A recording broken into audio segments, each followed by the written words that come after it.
मरवाही उपचुनाव को तारीखों की घोषणा होते हुए चुनावी सरगर्मियां बढ़ गई हैं। यहाँ पर चुनावों की तारीख तय हो चुकी है। यहाँ पर अभी हमारे साथ मौजूद हैं अमर अग्रवाल जी। सर, यहाँ पर कितने प्रत्याशियों की सूची गई है और कब तक इसका निर्णय हो पाएगा सर? भारतीय जनता पार्टी प्रदेश चुनाव समिति ने 4 का पैनल बना के केंद्रीय चुनाव समिति को भेजा है, क्योंकि भारतीय जनता पार्टी में विधायक सांसदों की घोषणा केंद्रीय चुनाव समिति का अधिकार है। और मैं ऐसा मानता हूं कि नामांकन की प्रक्रिया प्रारंभ होने और समाप्ति के बीच में ही भारतीय जनता पार्टी के प्रत्याशी की घोषणा हो जाएगी। सर, किस तरीके का प्रत्याशी को, चूँकि यहाँ भारतीय जनता पार्टी के भी लोग भी मांग कर रहे हैं कि मरवाही विधानसभा का कोई प्रत्याशी होना चाहिए। नहीं, भारतीय जनता पार्टी में प्रत्याशी को लेकर कहीं भी कोई न विवाद है न मतभेद है। भारतीय जनता पार्टी के सारे कार्यकर्ता ने अपनी राय दी है और अधिकांश ने ये कहा है कि पार्टी जिस भी प्रत्याशी को चयन करेगी उसको भारतीय जनता पार्टी के कार्यकर्ता काम करेंगे। हमने कुछ जनता से भी एक पूछताछ की है और कार्यकर्ताओं से भी पूछताछ की है, और जो पार्टी में टिकट चाहते हैं, स्वाभाविक है, हर कार्यकर्ता की टिकट की चाहना होती है, उनका अधिकार है। और मैंने उनसे भी चर्चा की है, सब एक मत हैं कि हम अपनी अपनी बात रखेंगे और प्रत्याशी घोषित होने के बाद सारे एकजुटता के साथ उसके लिए काम करेंगे। सर, बात करूँ मरवा यहाँ की, तो एक तरफ विकास के दावे हैं, एक तरफ सहानुभूति है। भारतीय जनता पार्टी किन मुद्दों के साथ उतरेगी यहाँ मरवाही चुनाव पे? भारतीय जनता पार्टी हमारे देश के यशस्वी प्रधानमंत्री नरेंद्र मोदी जी ने जो आवास की योजना बनाई थी उसमें एक कांग्रेस की सरकार व्यवधान उत्पन्न करके गरीबों को मकान से वंचित कर रही है। दूसरा, भारतीय जनता पार्टी की सरकार के समय में जो स्मार्ट कार्ड था, इस कांग्रेस की सरकार ने वो समाप्त किया। आदिवासियों को 1 लीटर मिट्टी तेल भारतीय जनता पार्टी की सरकार देती थी, इन्होंने उसको आधा लीटर किया।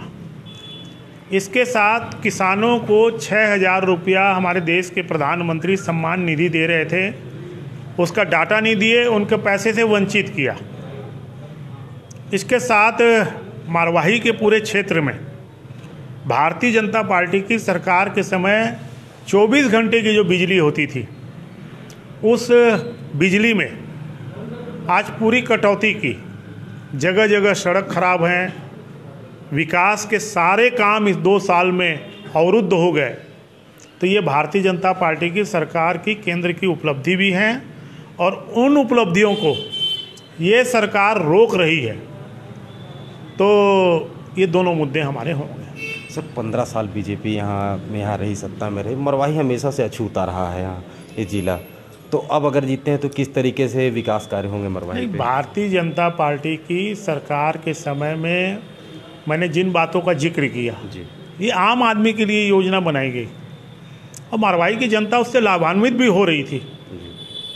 और आगे भी मरवाही का जो समग्र विकास है, केंद्र की जो सरकार हमारी है, उसकी नीतियाँ पूरी तरह से लागू हो। भारतीय जनता पार्टी का विधायक इसके लिए पूरी कोशिश करेगा और क्षेत्र के विकास के लिए निरंतर वो प्रयत्न करेगा। सर, मेरा आखिरी सवाल है, कैसे देखते हैं इस मरवाही उपचुनाव को लेकर? जैसे दौरा भी हो रहा है, तो कैसे देखते हैं इसे?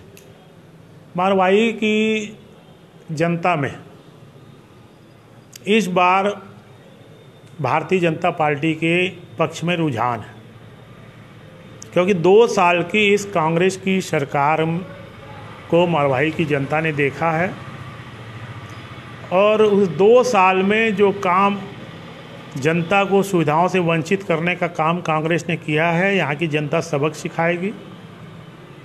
दूसरी जो पार्टी है स्वाभाविक रूप से अजीत जोगी जी यहाँ के थे, एक बड़ा नाम, मुख्यमंत्री रहे, क्षेत्र से लगाव रहा।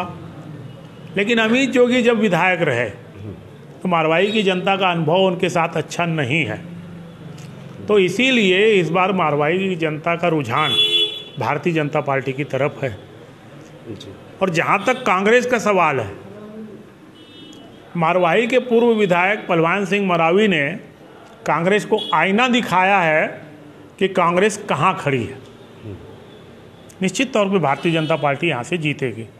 तो बिल्कुल ये थे हमारे साथ प्रभारी मंत्री यहाँ से अमर अग्रवाल जी, जिन्होंने सियासती बात जरूर की, लेकिन कहीं ना कहीं यहाँ पर नरेंद्र मोदी जी का एक प्रधानमंत्री का चेहरा सामने लाकर रखा गया है, जिस पर चुनाव लड़ा जाएगा। कैमरा पर्सन वैभव के साथ BCC न्यूज़, गौरला पिंडा, मरवाही।